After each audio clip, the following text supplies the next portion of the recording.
तो बच्चों, हितेंद्र सक्सेना क्लासेस में आपका स्वागत है। क्वेश्चन नंबर 6 करेंगे आज हम। हरी अंडरटेक कर रहा है कॉन्ट्रैक्ट को और 30 सितंबर 2023 उसकी क्लोजिंग डेट दे रखी है आपको, और कॉन्ट्रैक्ट नंबर कितना है आपका 100 है। विच जो कॉन्ट्रैक्ट स्टार्ट हो रहा है वो हो रहा है 1 जनवरी 23 को। ठीक है, अब 1 जनवरी 23 को कॉन्ट्रैक्ट स्टार्ट हो रहा है, कंप्लीट कब हो रहा है 30 सितंबर 2023 को। तो यानी कितने मंथ्स कॉन्ट्रैक्ट रन हुआ, 9 मंथ्स। ठीक है, अब आपको दिया क्या क्या है, material use, material on hand, wages paid, indirect expenses, cost of plant, value of work certified दे रखा है आपको 2 लाख रुपए का, एंड कैश रिसीव दे रखा है 1,50,000। वर्क कंप्लीटेड बट अनसर्टिफाइड कितना दे रखा है आपको 10,000। कॉन्ट्रैक्ट प्राइस दे रखा है आपको 10 लाख का, और डेप्रिसिएशन दे रखा है प्लांट के ऊपर 10% per annum. Prepare contract number 100।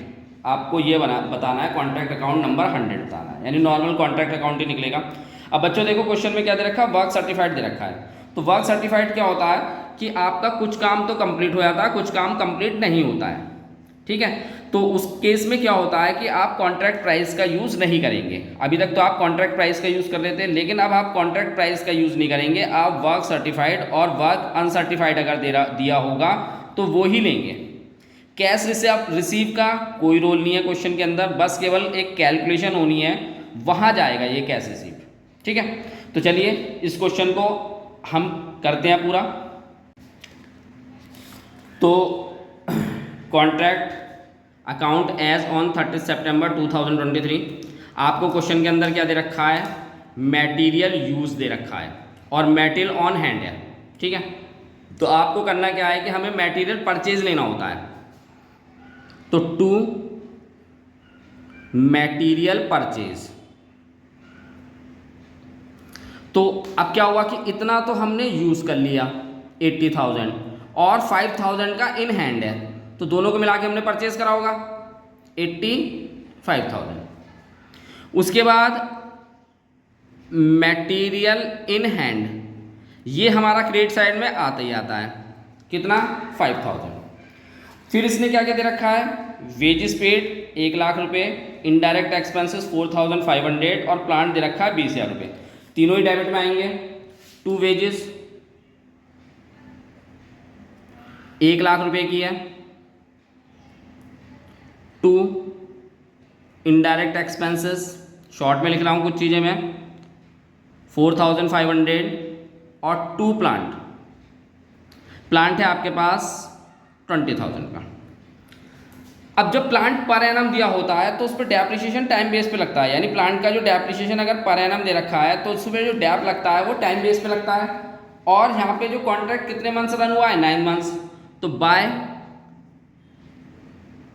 Plant closing value निकालनी है, तो 20,000 है, माइनस करेंगे 10% डेप, और 9/12 1500 आएगा, और सब्ट्रैक्ट करेंगे तो यह आएगा 18,500।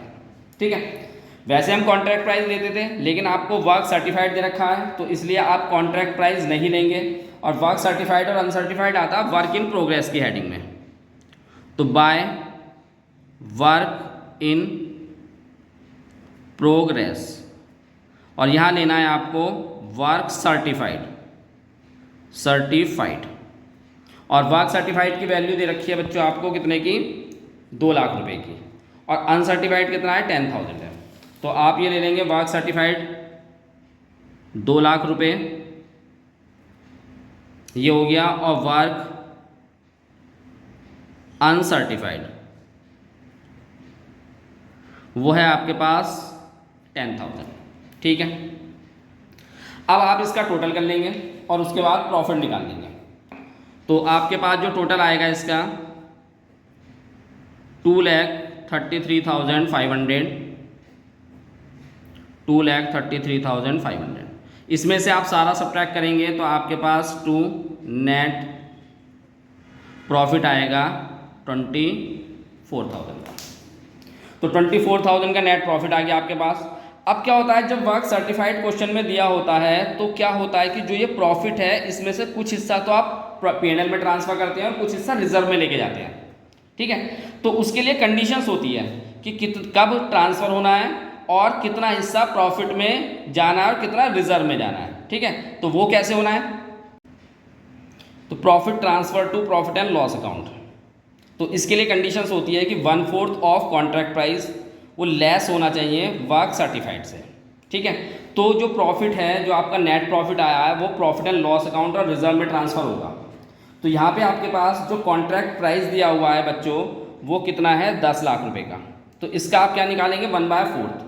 तो 1/4 ऑफ कॉन्ट्रैक्ट प्राइस निकाला आपने, तो 10 लाख का 1/4 निकालेंगे तो कितना आएगा, 2,50,000 आएगा। तो जो हमारे पास कंडीशंस क्या कहती है कि जो 1/4 ऑफ कॉन्ट्रैक्ट प्राइस है वो छोटा होना चाहिए वर्क सर्टिफाइड से। ठीक है, जबकि हमारे पास 1/4 ऑफ कॉन्ट्रैक्ट प्राइस कितना है, 2,50,000 का आ रहा है और वर्क सर्टिफाइड कितना है आपके पास, 2 लाख का है। तो यानी क्या होगा कि ये प्रॉफिट जो है ट्रांसफ़र नहीं होगा प्रॉफिट एंड लॉस अकाउंट के अंदर, बस केवल क्वेश्चन यहीं पे ही ख़त्म हो जाएगा। ठीक है, अगर ये 1% छोटा होता तो फिर ये जो है आपको इस प्रॉफिट को ट्रांसफ़र करना पड़ता। ठीक है, वो चलिए आगे क्वेश्चन आएंगे तब देखेंगे। फिलहाल ये क्वेश्चन कंप्लीट हो गया, अगले क्वेश्चन की तरफ चलते हैं। तो बच्चों question number 7, A building contractor took for the construction of a certain building on 1 January 2023। Contract price जो दे रखा है वो 4 लाख रुपए का है आपका, और contractor has made the following expenditure during the year. Material purchase दे रखा है, direct material purchase, direct material issued from store है, direct labour, plant, indirect expenses. Plant की क्लोजिंग वैल्यू दे रखी है, यानी 31 तारीख को वैल्यू दे रखी है, तो ये वैल्यू आफ्टर डेप्रिसिएशन है, आपको डेप्रिसिएशन लगाना नहीं है, डेप्रिसिएशन ऑलरेडी सब्ट्रैक्ट करके दे रखी है वैल्यू, जब भी आपको क्लोजिंग डेट पे वैल्यू देता है।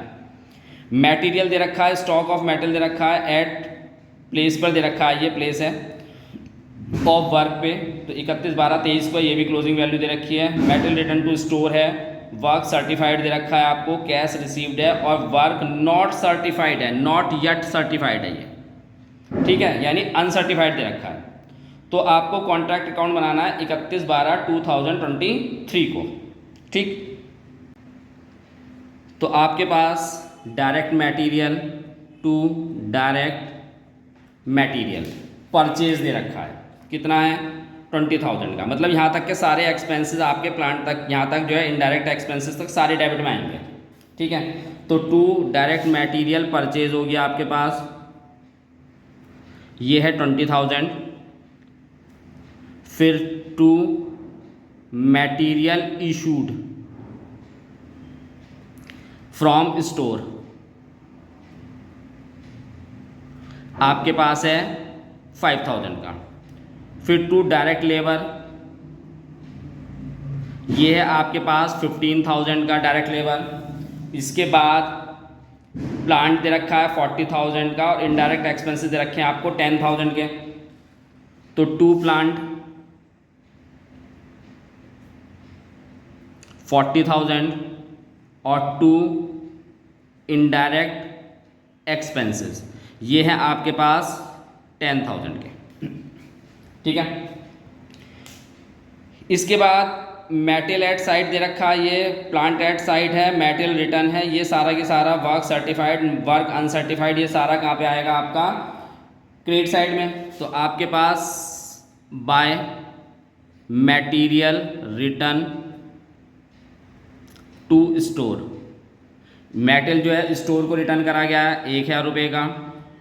उसके बाद बाय मटेरियल इन हैंड या एट साइट, जो क्लोजिंग वैल्यू दे रखी है मेटल की 5,000 की है। बाय प्लांट की क्लोजिंग वैल्यू दे रखी है आपको कितने की, 30,000 आफ्टर डेप्रिसिएशन होता है, जब भी क्लोजिंग डेट पे प्लांट दिया होता है। फिर आपको लेना है बाय वर्क इन प्रोग्रेस, और इसमें क्या आता है बच्चों, वर्क सर्टिफाइड, इसकी वैल्यू है आपके पास 75,000 वर्क सर्टिफाइड। वर्क सर्टिफाइड 75,000 दे रखा है आपको, ये रहा, और वर्क अनसर्टिफाइड यानी नॉट सर्टिफाइड 4,000 है। तो वर्क अनसर्टिफाइड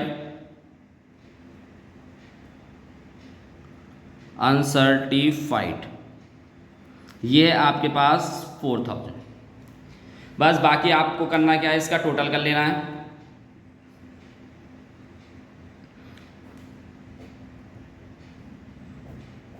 तो इस पूरे का टोटल आएगा 1,15,000।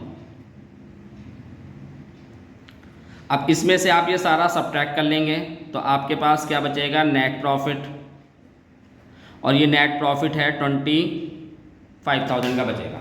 ठीक है, अब फिर कंडीशंस वही आएगी कि हम ये देखेंगे, क्योंकि वर्क सर्टिफाइड दे रखा है तो हमें देखना है कि क्या आपके पास जो है क्वेश्चन के अंदर प्रॉफिट एंड लॉस में ये प्रॉफिट जाएगा या नहीं जाएगा। तो उसके लिए आपको कंडीशंस निकालनी पड़ेगी, वही जो पिछले वाले क्वेश्चन में निकालनी पड़ी थी। ठीक है, तो उसे पहले निकाल लेते हैं, फिर देखते हैं कि क्वेश्चन यहीं पे ब्रेक हो जाएगा या आगे कंटिन्यू होगा। तो करना क्या, आपको कॉन्ट्रैक्ट प्राइस का 1/4 निकालना है। कॉन्ट्रैक्ट प्राइस कितना है, 4 लाख रुपए का, और वर्क सर्टिफाइड कितना है आपके पास 75,000। तो हाफ ऑफ सीपी मतलब कॉन्ट्रैक्ट प्राइस 4 लाख का 1/4 निकालेंगे तो 1 लाख आएगा, और वर्क सर्टिफाइड क्वेश्चन में कितना दे रखा है 75,000। तो profit transfer to profit and loss account, यानी कॉन्ट्रैक्ट प्राइस का 1/4 बढ़ा है आपका किससे, वर्क सर्टिफाइड से।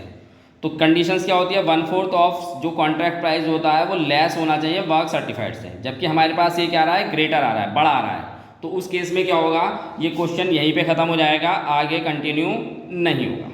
ठीक है, क्वेश्चन कंप्लीट हो गया बच्चों। आप वीडियो को सब्सक्राइब जरूर कीजिए, जिससे कि आगे के क्वेश्चनों की भी और आगे के चैप्टरों की भी आपको नोटिफिकेशन मिल सके।